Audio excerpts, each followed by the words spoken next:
Ladies and gentlemen, I am very pleased to welcome to the show the lovely Kate Rusby, a lady who I first discovered through listening to Mike Harding in the Cowshed. Do you remember those days? I certainly do, yes. Crikey, yes, Mike Harding used to do the folk show, didn't he, for years and years and years. And I've known Mike even since before that as well, so yes, absolutely, good times. Now you're celebrating 30 years in the business with an anniversary album called Many Happy Returns. The album is an eclectic mix, isn't it, of people?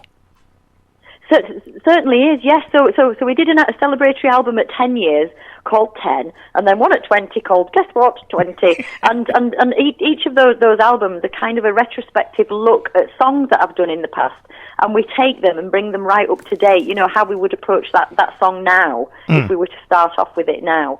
So we give them a brand new arrangement and feel, and both 10, 20 and this album 30 have guests on as well. And it's not only a retrospective look at the songs, you know, it's like the places that we've been over those 30 years and the festivals we've played. And when you play festivals, you meet so many other musicians and singers, you know, some of whom you stay really good friends with, you know. So when a project like this 30 album comes along, you know, it's a great excuse to get back in touch and have a catch up and ask people if they'd be up for singing on this song or that song. But like you say, there's a total range of people on this one, and so some are people who I know, who I'm having the catch up with, and you know, we all said if there's a song that comes up, let me know, and here it is, you know. But then we have Ladysmith Black Mambazo on track 1, and that has been a dream of mine for about 20 years, something like that. So it's an absolute dream come true moment for me. That it made me cry when I knew they were doing it. It's just brilliant. Now that's being sort of pushed as the lead single, if you like, off the album, the one with Ladysmith Black Mombasa. And I've been listening to it. It's awesome. It's a blooming great track, isn't it? Oh, thank you so much. I mean, we are totally chuffed with it. We really, really love it. And they are just amazing. You know, you never quite, especially when you've been kind of dreaming of something or wishing for something for so long. You know, because when I first recorded that song, I can't remember what album it was on, but I remember being in the studio singing the vocals on it originally. And I could hear Ladysmith Black Mambazo in my head singing along. And whenever we performed it over the years, if it was in the set list, I've asked the audience all the time, could you join in on this one? It's in B flat, and could you sound like Ladysmith Black Mambazo? Because that's who was in my head. So all these years later, you know, it's actually happened, and they agreed to come and sing on it. They liked it, you know. So I was just had my fingers crossed going, is it going to be as amazing as it's been in my head for these 20 years? And it just blew it all out of the water. They are just like sunshine in a bottle, aren't they? They're amazing. Yes. They're just brilliant. Yeah, there's just such a feeling when you hear them. But I mean, your voice, it's very distinctive. People might know it from being with Ronan Keating, if they're not folk fans, when you did All Over Again. Because that got to number 6, didn't it, in 2006? Yes, it did. What was it like being in the pop charts? Great delight. I actually got to perform it with him on Top of the Pops before Top of the Pops finished. So I've still got my little label that was on my dressing room door. Kate Rusby, Top of the Pops. You know, it was, yes, I've still got that pinned on my notice board here, so that's something I keep telling my own children. I played on Top of the Pops, you know, I did, and they're like, what's that? But, obviously they know what it is now. But, Claim to Fame was on Top of the Pops, absolutely loved it, I had a great time. You also recorded around then, I think, one of my favourite songs, which is the Village Green Preservation Society, the King's song. Oh, yes. That is a brilliant song, and I'd not actually heard it before I was asked to record it to be the theme song for a sitcom called Jam and Jerusalem, written by Jennifer Saunders, and it came about because I'd met her husband Ade Edmondson. I met him years ago at Sheffield City Hall. We were playing in the small hall then, and he was in the big hall with Rick Mail. They were on tour with the Bottom Show, and we would the gig times were kind of staggered. But how it works there, the two halls kind of back onto the same corridor where the dressing rooms are. And we came off at half-time and I shoved the door open. And I almost sent him flying because he was listening at the door. He had his ear up, and he was saying, "Who are you? What are you? This is lovely music." And so again, we stayed friends all those years, and still now. But when Jennifer was actually writing Jam and Jerusalem, writing all the scripts and everything, she was listening to my music. So she asked me if I would record that Kink song to be the theme song. But then they used loads of my music as well throughout it. And yeah, what a delight. And we even went and filmed with them. We were the band at one of the weddings as well. So it was lovely to get to meet everybody. It was just great. You say, that, but you've also done some films and TV shows with people like Ricky Gervais and Michael Sheen. I mean, it's been absolutely amazing. It's always so lovely when somebody likes that you don't even realise. You'd never even think that you were on somebody's radar, like Ricky Gervais, And then they choose a song of yours because he actually chooses all the songs for his show for Afterlife. And we were such a massive fan of the show, And then we got an email to ask if it was okay if they could use a song of mine called Lullabies. Who will sing me lullabies? And we weren't allowed to tell anybody for about 2 months until it was out on TV. We had to keep my mouth shut. So it's always so lovely when something like that comes along. And I've also, my music has been used in all sorts of bits and bobs of things. There was a series called Stella, written by Ruth Jones. I've met Ruth years ago doing a film called Heartlands that she was in, and they used my music for the film. So we were playing in a pub scene, and so we'd remained friends all these years. And so she included some of my music in her series all those years later. And actually, again, me and my husband Damien went and we played in the pub that's in the series. And so all these little things, when you've toured for so long, there's all these little connections that you make that you carry with you, and it's just so lovely. It's been so brilliant. I'm very, very lucky. And then Wandering Soul with Billy Connolly, world tour of New Zealand. Yes, crikey, that's a long time ago. Yes, that's right. And of course we got to meet Billy. I've met Billy a couple of times. What an absolute gem of a man. Oh, I'd love to. Absolutely hilarious, obviously, but what an absolute sweetheart. He's just lovely, yeah. Yes, so delighted to have been involved in that. And as you mentioned there now, you are on tour at this very moment, all over England, all over the UK, in fact, looking at this lot. Yes. Some of the gigs in this tour are rolled over from last year and the year before. so 2022 became a very busy year, to put all, and also some of the festivals that rolled for 2 years are now in this year as well as ones that we've already been booked for this year.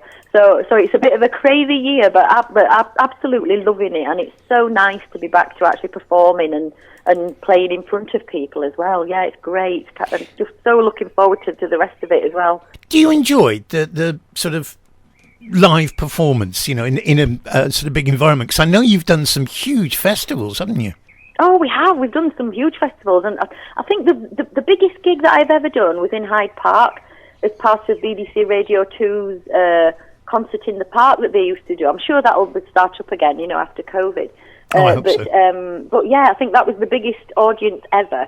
But then, we've played at festivals like in Canada that are massive, and Cambridge Festival here is pretty huge also. Yeah, we've done some really big gigs, but you have to kind of take the gigs as they are. Each one is different, and even every festival you play is different. It feels different and it sounds different. And even when you're on tour, the theatres differ. You might go to one area and people sit quiet as mice, but you go to the next town and people are singing along and clapping and cheering, and giving you some lip back as well, which I like, and all that, So each gig is different, and it might not be the size of it that changes the feel of it, but yeah, I just love doing them all. And I also talk to people. It's my thing that I've been to see gigs in the past where people start the gig and then, they play 5 songs and they've not said hello or thank you or anything, and I start to feel a bit awkward, really. So it's always been, from when I set off playing all those years ago, I will always have a chat with the audience as well and explain the songs, and so I love doing that. And however big the venue is or the gig is, it brings people in. It brings people a bit closer to you as a person, and therefore I feel that they get more from the music then. Yeah. Do you think that's part of your Barnsley roots? That sort of talking to people? Yes, I think it is. We're very, very social beings here, actually, yes. And also coming from a small village just outside Barnsley, everybody knows each other, so I'm just used to talking to people, really. And wherever I go in the world, I just always talk to whoever's there or say hello or, oh, nice hat, or something like that, just that's the person who I am. But also in folk clubs, I was brought up on the folk clubs, in folk clubs and at festivals, and I played so many folk clubs as well. And they're sat right in front of you. You can't not say hello, really. So I think it's partly coming from the area I do, partly the person I am, and partly, setting off in folk clubs and folk festivals, yeah. Got to ask you this question. Do you think that the folk scene is alive and well in the UK? I totally do, yeah. You only need to go to any festival, to see the whole range of people that are there. It's like from tiny babies up to really, really quite old grandmas and granddads that have come along with their grandkids or children, And when I first started out all those years ago, there weren't very many younger people playing folk music or playing on the scene. There was only a handful of us, really. And a strange thing happened when me, and there was a few others as well, Eliza Carthy, Catherine Tickell, people like that, started touring on the circuit, on the folk club circuit. All of a sudden we saw more young people in the audience start to come, because mainly when I first started it was that original generation from the folk revival of the 60s, my parents' generation. Yeah. They were the audience. And then they started bringing their kids to come and see these young people play. And then, they picked up instruments and thought, oh, well, I can have a go at that then, or I've always wanted to, and that's just given me a bit of a kick to do it. And so with more young people picking up instruments and singing and playing now, there's all different flavours come in, and their children now, it's gone on another generation. So everybody brings something else with it. So it's so vibrant at the moment. I think it's the healthiest I've ever known it. Anyway, it's fabulous. And of course, the thing with folk music is it's live. You don't have backing tracks and all that sort of thing. Everything's live, isn't it? Yeah. Well, that's how you start off, really. Also, you can't. You're standing on in front of people in a little room in a pub. There's nowhere to hide. Yeah, you've just got to do what you do. But you can bring other elements in. The way that we make albums these days, we experiment with a lot of different sounds and different delays and effects and all that kind of stuff now. But I feel it's given the music a bigger platform, a bigger depth range of frequencies, really, for want of struggling to describe what I mean, really. When I first set out, I thought the best way to sing a folk song so that the lyrics aren't covered up, because it's all about the stories and the emotion in the song, is to have it really quite bare. But over the years, I've realised that if we work with the Moog a lot these days. Our bass player also plays the Moog, like a primitive synthesizer thing. And it goes so low, and then we've got other things that are really up high, and all of a sudden there's a bigger space for the song to sit in. So it's not cluttered, it's not covering up, it's just a different way of performing a song, really, and I'm really enjoying being in that place at the moment as well. I'm, loving it. Fantastic. Now, you are on tour with the band. Yes. The single Absolutely. Is We Will Sing, which I'm going to play in a minute, because I love it. Right. Do you intend touring further afield, maybe into Europe, or are you sticking with the UK at the moment? Well, since having our two girls, we've kind of not really gone far from the UK, really. They're 10 and 12 now. So they're getting old enough to kind of understand where we're going if we have to go away. If you do a big tour of America, you've got to be away for 4 weeks, and still I just don't want to do that, really. But that's not to say, I have toured. In those 30 years, I've toured in America loads, and Canada. In fact, we were over in Canada doing some festivals last year, or was it the year before? I can't remember. So we still do tour places, and there's festivals in Europe, and I've toured all over, like Belgium and Denmark and Germany a lot, actually, over the years. So I have actually toured a lot, but for now, it's just easier for us and our family life to kind of stick to the UK, really. We keep hopping out to do the odd thing here and there, but mainly it's all in the UK, which is great. It means we can get home to our girls, which is lovely. Because family is very important to you, isn't it? Oh, it totally is.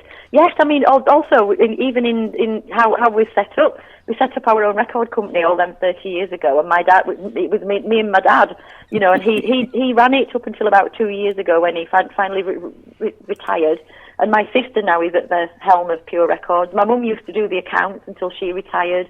My little brother used to do sound for me up until about 5 years ago, something like that.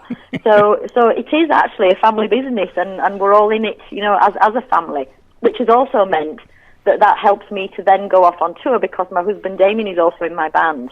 So my sister lives in the same village, and because she works for us also, she's a bit more flexible. And also one of her sons is a lot older than my kids. So he actually comes on tour with us. So my kids move into her house, because she lives right next to their school, you know, for the 4 or 5 days that we're away. And it's normality for them, and we just come back and pick it up again when we're back again. So it's all around family, yeah. It is, isn't it? It's a family. Yes, it's perfect. Okay, look, Kate, I know I can't keep you because I know you've got a lot to get on with today. So can I just say thank you so much for your time. It's been an absolute pleasure chatting with you. Oh, lovely. Thank you so much for your time, and thank you for having me. Oh, anytime. We Will Sing. Brilliant track. All the best for that, and all the best for 30. Thank you so much. Bye-bye, Kate. Lovely. Thank you so much for having me. See you later. Bye. Bye.